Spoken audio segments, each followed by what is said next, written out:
Welcome to this plenary panel, Nature-Based Ocean Solutions for Climate Change Mitigation. My name is Charles Goddard. I'm editorial director of the Economies Group. Nature-based solutions are a critical element in mitigation and adaptation and in building the resilience of ecosystems and indeed societies and economies to respond to climate change. Many countries in the Asia-Pacific region have very favorable conditions for nature-based solutions to climate change, particularly for blue carbon, the carbon stored in coastal and marine ecosystems, which in Southeast Asia is especially intensely concentrated. As yet, though, these solutions have mostly been undervalued and underemphasized and underappreciated, and certainly they've been underfinanced too. So this may be slowly changing, but this session, the purpose of this session is to ask, can these solutions quickly be scaled and can they be accelerated in the Asia-Pacific region? And if so, how? So I'm joined today by four excellent and very experienced panelists. Let me introduce them. Shyla Raghav, who's Vice President of Climate Change at Conservation International. Anitra Thorhaug, who is Founding Director and Chair of the Greater Caribbean Energy and Environmental Foundation. Hasanthi Dissanayake, who is Acting Additional Secretary of Ocean Affairs, Environment and Climate Change in Sri Lanka. And Malik Amin Aslam, who is Minister for Climate Change and Advisor to the Prime Minister on Climate Change in Pakistan. A very warm welcome to all of you today. Thank you very much for joining us. And you'll find the full biographies of all of our panelists on the screen under this media player. So let's start and let's begin, shall we, with what countries are doing to address the nature-based solutions that are potentially available in their territories and what they're doing to scale them. And I thought we'd start with Sri Lanka, if we can. Hasanthi, if I could come to you, what is Sri Lanka now doing in relation to nature-based ocean solutions for climate change mitigation? Well, we have national policy framework which highlights that ocean resources should be utilized more effectively under the blue-green economy concept, while investing in coastal conservation and pollution prevention. To name a few, we have the Coast Conservation Act of 1981, and then the amendment, and Marine Pollution Prevention Act number 35 of 2008. And there have been several amendments. And we are looking at a lot of nature-based solutions in addressing these issues.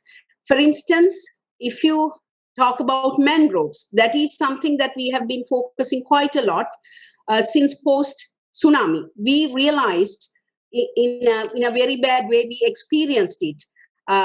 Absence of destructions of mangroves, what devastation it brought. Wherever there were mangroves, coast and communities, infrastructure was saved. Where it was not, we suffered a lot. We have cleared mangroves for shrimp farms in large scale and salt pans, and also people in local communities were chopping off for firewood.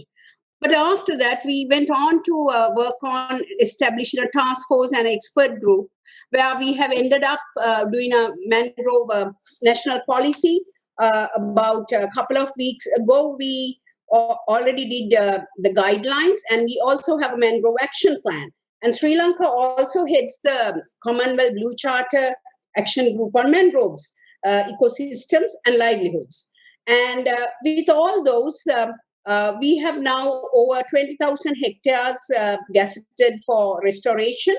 And I must tell you, the first nature-based scientific restoration of a plot commenced in 2020, where an abundant salt pan, which was totally kind of devoid of any life, dry, was restored in a very scientific manner, bringing in seawater to the area, continuously monitoring the salinity, as well as studying over a period of time what type of mangroves which have been there by looking at what is around. And then in 2020, on the International Mangrove Conservation Day, a planting was done with different species as appropriate. And within 6 months, we saw how the area has thrived. It's not only the mangroves which were planted were growing, there were mangrove saplings of different species which has come in between, the different types of snails and fish has come in.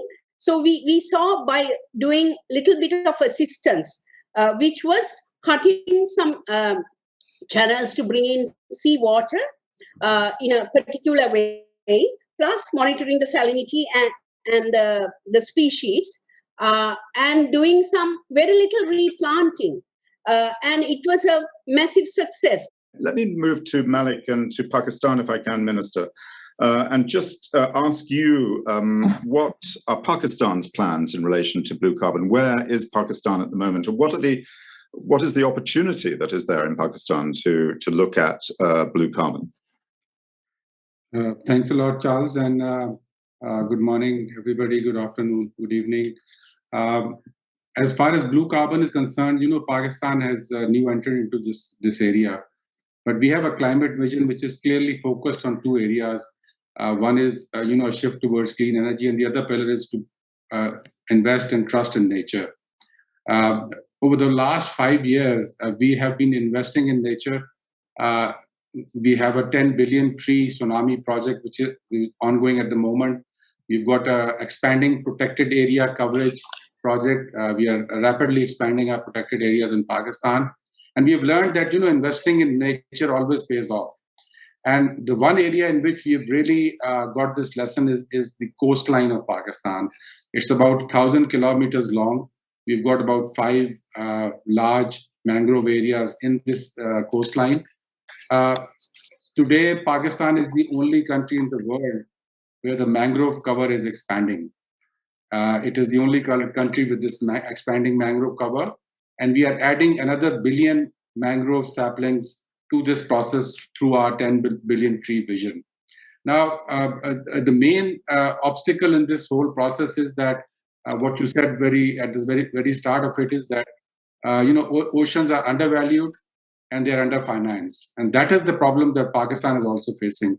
We've tried to address this by carrying out the first of its kind blue carbon valuation exercise in Pakistan. We went to the World Bank, they did the exercise, and we've got a valuation of about $2.5 billion.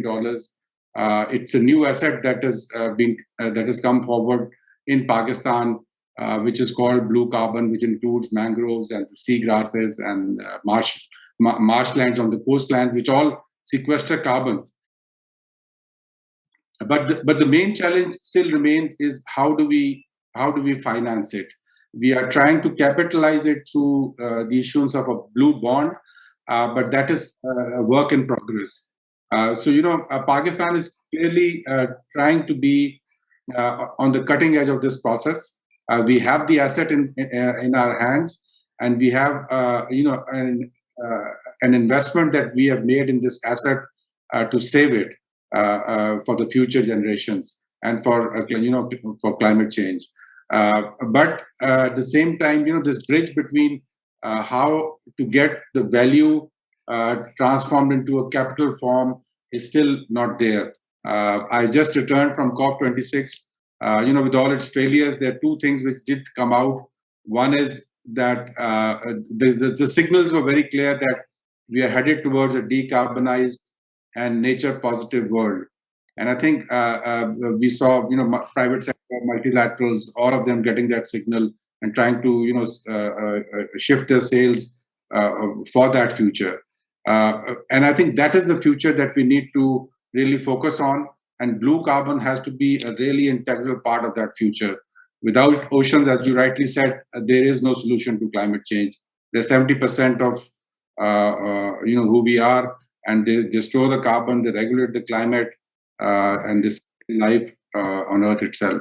So Pakistan is clearly trying to target that.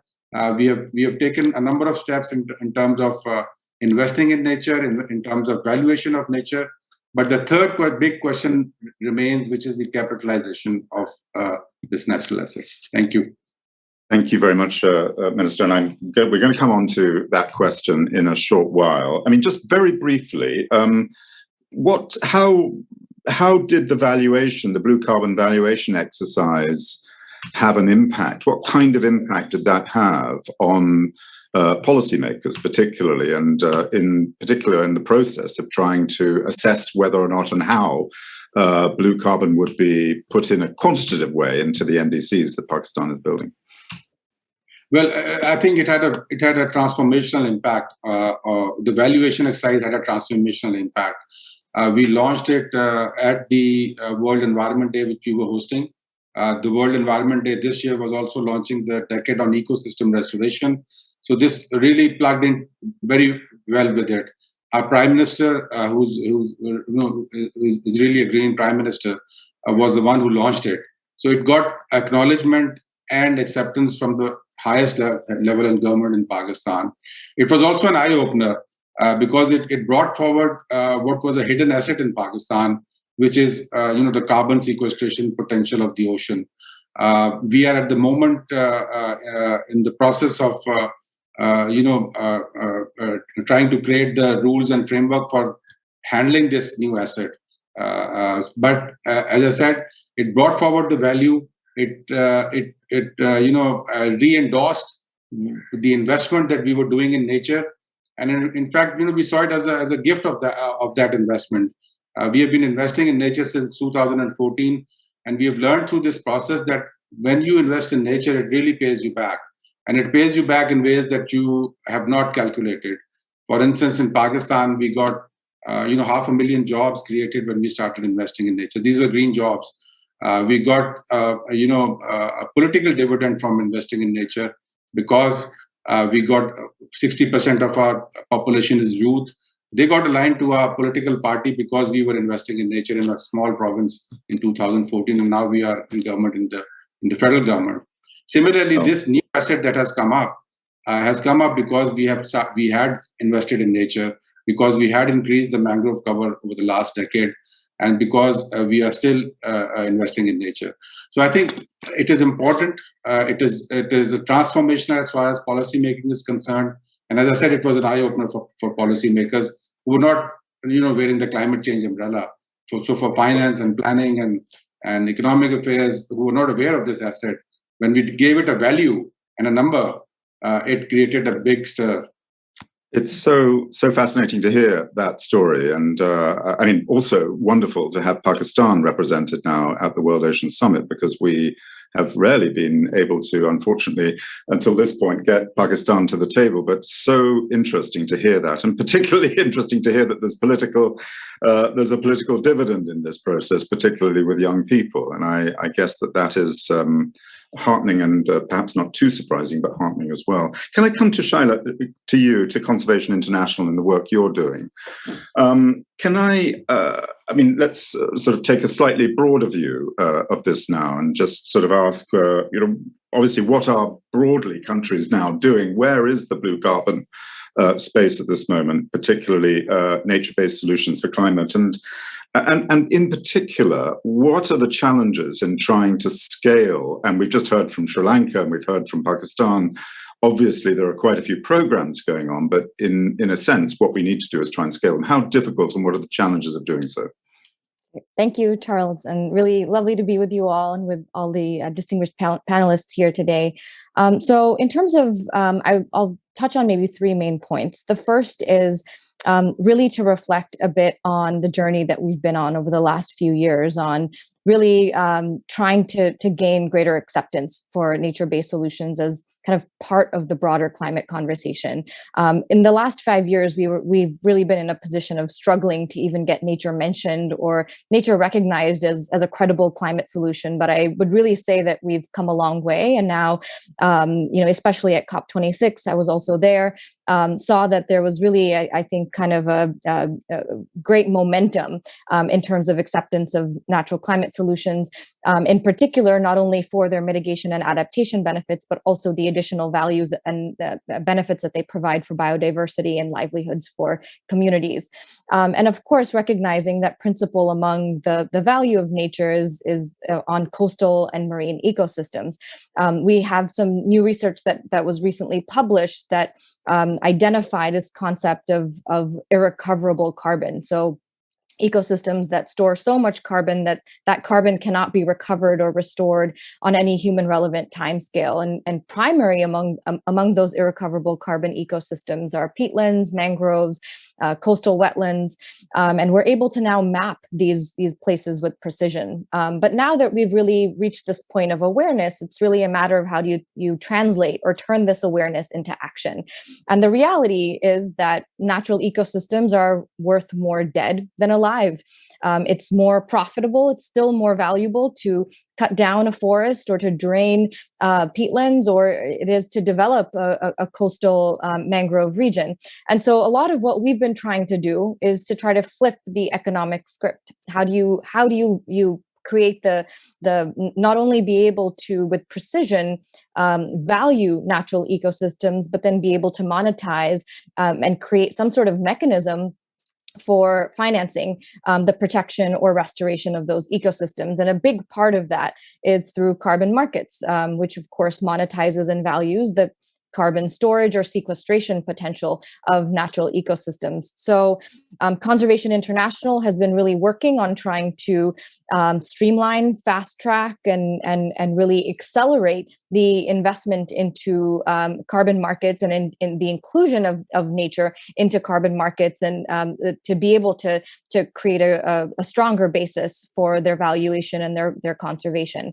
The last thing I would say, one of the main barriers that we're also working on addressing is science and innovation. So recognizing that if you can't measure it, then it's very difficult to monetize it. And so to be able to have the methodologies, tools, and access to data with precision, with great degree of resolution and frequency, be able to measure outcomes, measure not only the baseline, but also kind of predict or track progress in terms of impact of different types of conservation measures.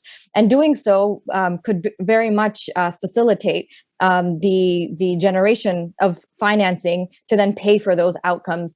And so part of what CI Conservation International has also been doing is developing the methodologies for the quantification of the carbon storage and sequestration value of coastal ecosystems, to then be able to kind of update the methodologies for verified carbon standard, so that blue carbon can actually become an investable asset class, if you will.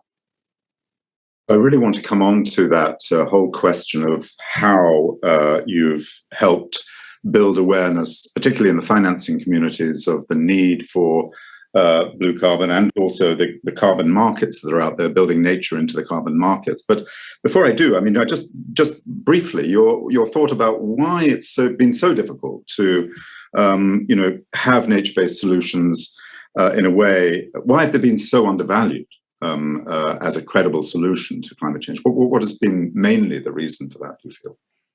I just think nature-based solutions are difficult because they have come in different shapes and forms depending on what place you're looking at. They also very, very closely intersect with the livelihoods of many people. So it's very difficult to sustain or maintain the economic or livelihood opportunities for people, or to be able to replace the economic opportunities for local communities while kind of shifting to a more green economy. But also it's just been difficult because there haven't been any real investable pathways, which is why we see so much promise in carbon markets, because it's kind of provides the kind of a market-based, scalable solution that investors in different parts of the world can provide resources to these projects and to innovation and design and development of these programs at scale. Anitra, thank you for waiting. I mean, we're four people in this panel, but I thought Shyla's comment that natural ecosystems worth more dead than alive put it beautifully in a way, and somehow how to flip that was the key question that we needed to address. Has that been your experience as well? And what kind of work have you been doing to bring about ocean climate change and carbon mitigation, particularly?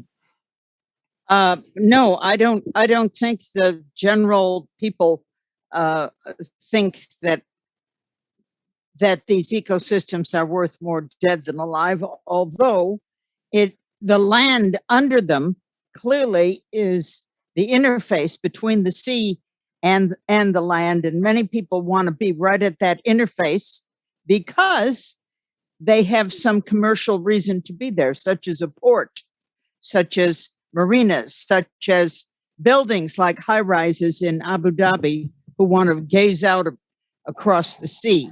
But I don't think that when they think about the exact coral, mangrove, seagrass, oyster reef, or other things that they think it's worth more dead than alive. I think that it's very important to get the underlying public to understand that they are part of a large ecosystem and a web of life, and their oxygen that they're breathing and the water that they're drinking are all dependent on these living resources, recycling things such as oxygen and air. And I think that's a key thing for the scientists and the political people and governmental people to transmit to the public. What we've been doing very recently is looking at key places in the tropics. When you think about bringing back oceanic blue carbon, be it in the Pacific, the Indo-Pacific, the tropics will promulgate and grow blue carbon 12 months a year. The Arctic and Antarctic will only grow 3 months a year, and the temperate perhaps 6, depending where you are.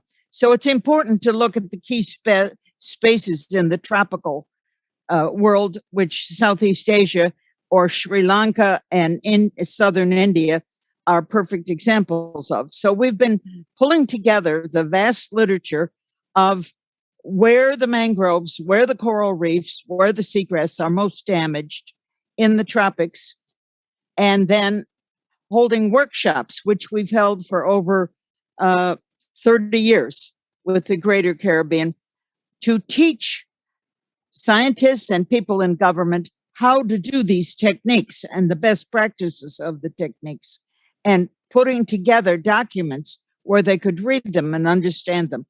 And then going country by country and understanding how much blue carbon they do have from mangroves. We just finished one with Southeast Asia. And for instance, it wasn't understood that the Pacific Ocean has a hydrostatic head of a half a meter with the Indian Ocean. And that means pouring of the equatorial current, which is the most carbon-rich part of the Pacific Ocean, through certain islands, such as the Philippines, such as the island of Papua, such as Indonesia, leaving the mainland very bereft of dissolved oceanic carbon and leaving these places very rich. And of course, if you want water, you should go to a waterfall. If you want carbon dioxide dissolved in the ocean water, you should go to where it's streaming through on a huge basis. So we're particularly looking at that and the problems that Indonesia and Philippines have had. And we're doing the same thing in the Atlantic Ocean. And of course, those places are in Central America and Mexico and Texas, and we're working firmly in those places. But East Africa is another place of great devastation. So first you have to look at where it's been degraded the most. And then you have to look at who is willing, the coalition of the willing. And I'm so delighted to hear that Sri Lanka and Pakistan are not only willing, but have started wonderful plans and programs. And then you have to transmit all the technologies of the best practices and then go ahead with large scale. The gearing up makes everything much cheaper, so that IPCC has really bad values of how much it costs, because the first thing you plant is going to be very expensive and the last mangrove you plant will be very cheap. So, Anitra, let me jump in and I think all of that is absolutely essential for us to understand. And indeed, Mr. Malik, you were talking about this need for there to be a blue carbon audit. And indeed, from what you're saying, Anitra, the mapping of blue carbon around the world is going to be essential in us understanding where the opportunities for indeed increasing levels of blue carbon and protecting those particular areas. Can I come back to this discussion around financing? Because I think it's really quite central to all of what we're doing.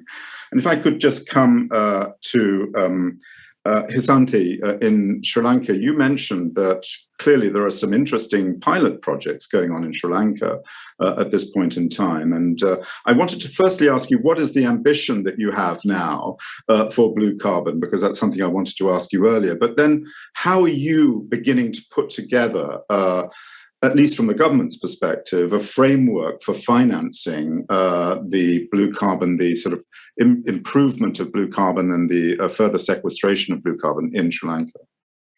Well, in Sri Lanka, we are doing blue carbon assessments. I see Pakistan has been quite progressive in that sense, having already done that. We haven't. We are having projects for assessments as well. But what we are doing is we are trying to see opportunities and trying to get things organized.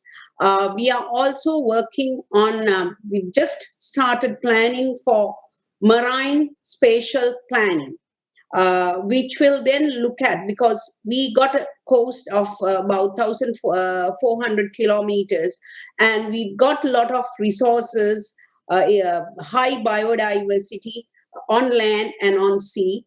And we have to use these resources. Although we have high biodiversity, resources are very small. But at the same time, there is also the necessity for develop the country using resources. But when we exploit these resources, we have to be very mindful because our resources are extremely limited, being a small land area. So taking all those things, we are in the process of doing spatial mapping for land as well as marine spatial planning. So those are all in initial stages, and most are pilot projects. So that's the status. So what would you like to see happening, particularly from the international community, from multilateral development banks and others, and indeed even the private sector, to help accelerate this process in terms of being able to underpin it with some decent financing? Actually, we would like to do a in-country carbon assessment. I think that is really necessary, and also assessing carbon in terms of in the oceans as well as in land, and support for those are most welcome. Those things are not coming as much. Of course, there are here and there pilot projects where we work with the NGO sector. Government is working with NGOs as well as the private sector. Especially for mangroves, we've gone quite far with projects. So that's far more organized. For corals and seagrass, it's less. And inland forests, the natural capital coming from flora and fauna, we haven't done much. So assistance for those coming from outside, support is much welcome. So, Malik, if I could come to you, Minister, and just sort of pick up where you were leaving off around the barriers to investment, in the sense that you've done your audit in a way of blue carbon. There is a clear sense, too, that this has lots of co-benefits, including political co-benefits. What do you feel are the sort of the main barriers that are preventing either some level of investment coming in from multilateral development banks and or others, or indeed, whether this really is about institutional capacity, a project readiness? What is it about blue carbon that is preventing you from finding that financing at the moment? Thanks. Let me first, thank the economists for taking up this issue. And I'm saying that because I think the barrier directly links with what the economist is famous for, and which is to look at innovative ways of moving forward. And I think the missing link over here is innovation in finance. The financial instruments which are on the table right now will not be able to finance this transformative step of blue carbon. We need something out of the box to happen. And I give you an example of what has happened on the coal side. I read again in The Economist, I think it was about 10, 12 months back, an article on coal. It was a long article. And the last paragraph of it was very interesting because it dealt with something which was a missing link. And that was that for coal projects, the projects which are already in the pipeline, which means projects which are already running, how do you unlock out of those coal projects? And The Economist raised that question in that article, that how do you unlock that, countries who want to get out of projects where they have, project streams which are already locked in for 30 years or 40 years with state guarantees. How do you do that? And there was no financial instrument to do that.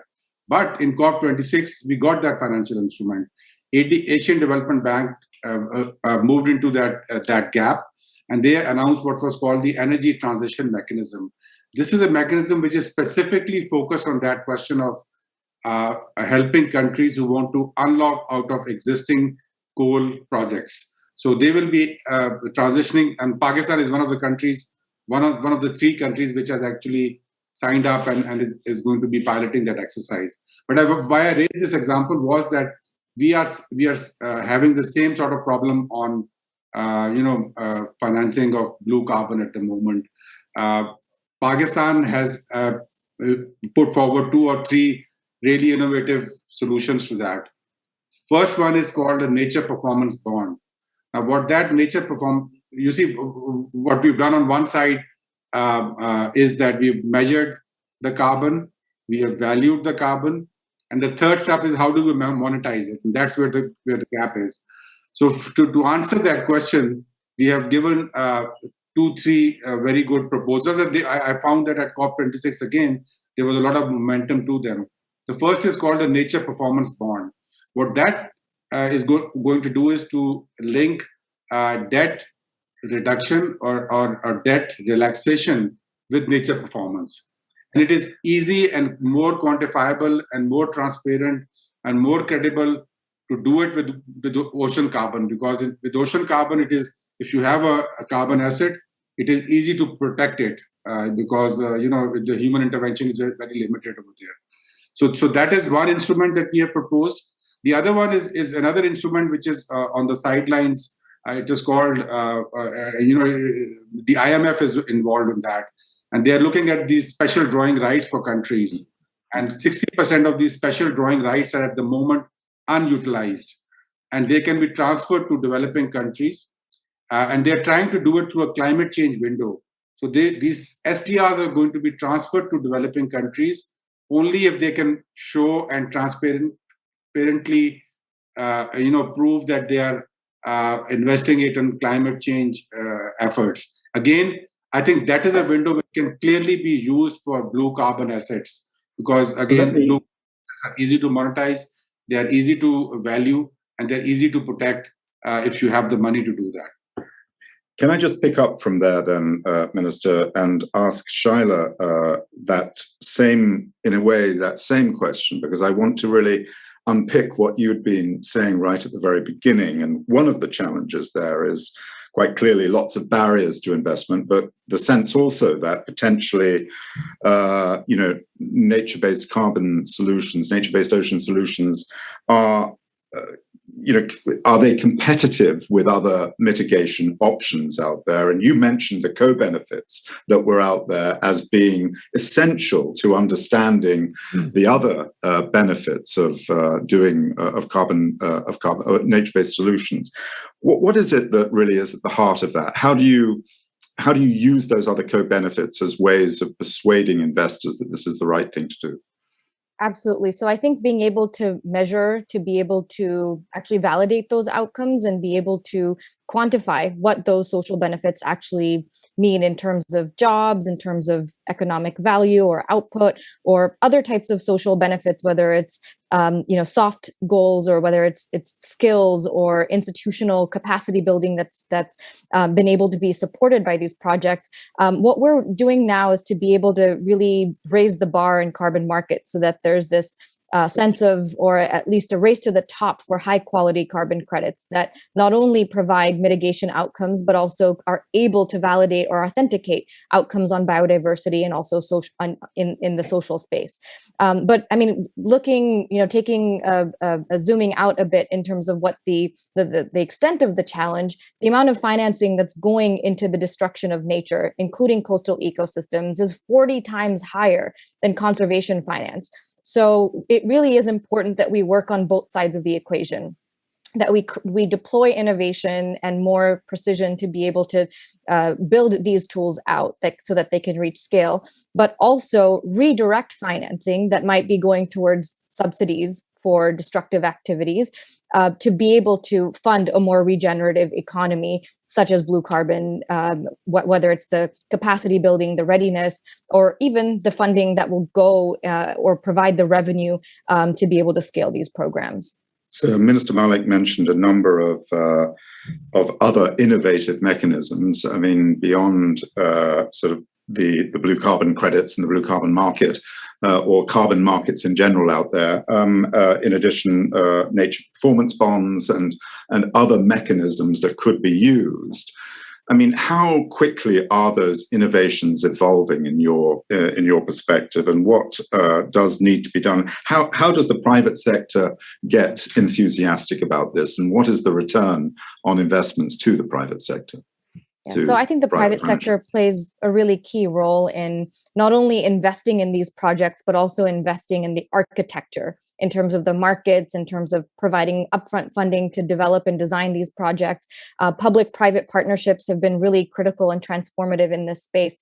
And I just turned to an example of our first blue carbon project in Colombia, where we were able to generate the first ever blue carbon credits this past year, where now it is now stimulated a more extensive carbon market in Colombia, where tax revenues are now being directed towards the origination and development of 10 other blue carbon projects. So really getting government buy-in, but then also finding ways that there can be predictable, sustainable sources of funding that can go back into scaling these programs is another type of innovation that I think is really important. So I think getting the private sector on board and kind of the entire value chain of these projects is really important, so that it really builds the momentum and is able to bring other partners along as well.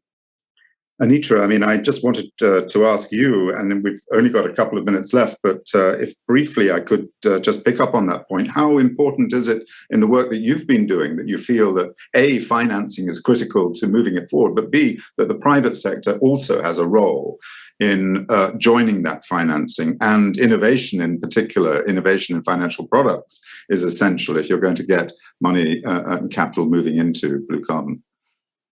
Yes, I think it's critically important because the underlying scientific techniques we have in hand. We've worked 125 years on the mangroves, and we've worked 50 years on the corals, seagrass, oyster reefs. We have them in hand. What we need is the will of the governments, which is the will of the people, and the financing.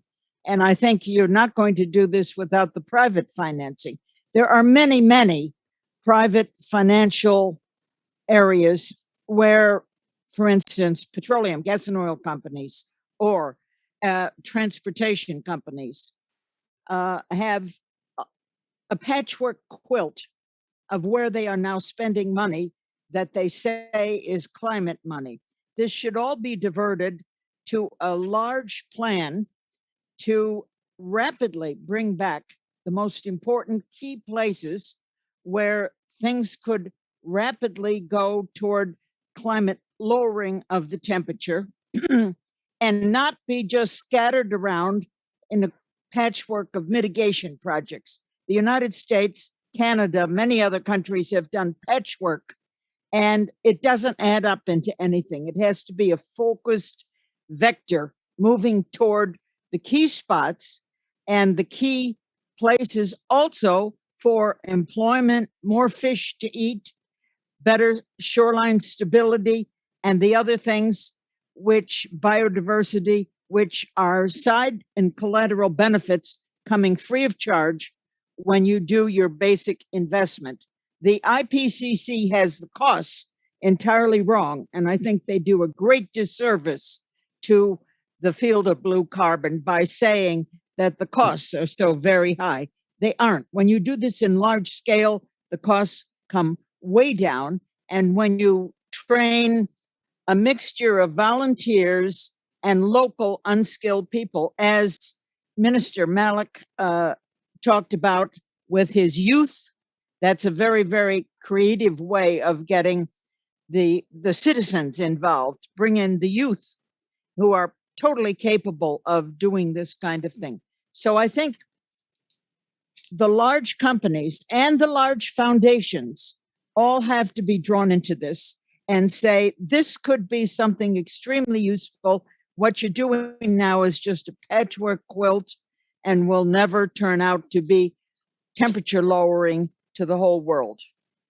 I like the idea of describing it as a patchwork. It's in its very early stages, lots of pilot projects, nothing at scale. We need to build that scale, certainly, and certainly quickly, in the sense that there is beginning to be some momentum from what I'm hearing from the conversation, momentum around this.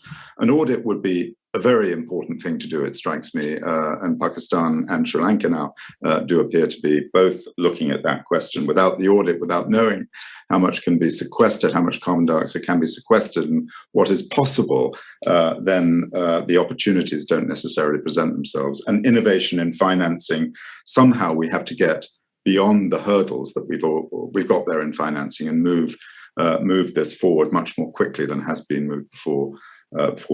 Thank you so much, everybody, for joining us. I'm sorry we've run out of time, but can I please thank Shyla Raghav from Conservation International, Anitra Thorhaug from the Great Caribbean Energy and Environmental Foundation, Hasanthi Dissanayake from the Sri Lankan government, and Malik Aslam from the government of Pakistan, Minister of Climate Change. Thank you very much indeed for all of you for joining us. We have the next session very connected to this, again, making an impact with blue carbon, which follows directly on from this. I hope you will continue to listen and join us for that. And in the meantime, thank you, everybody.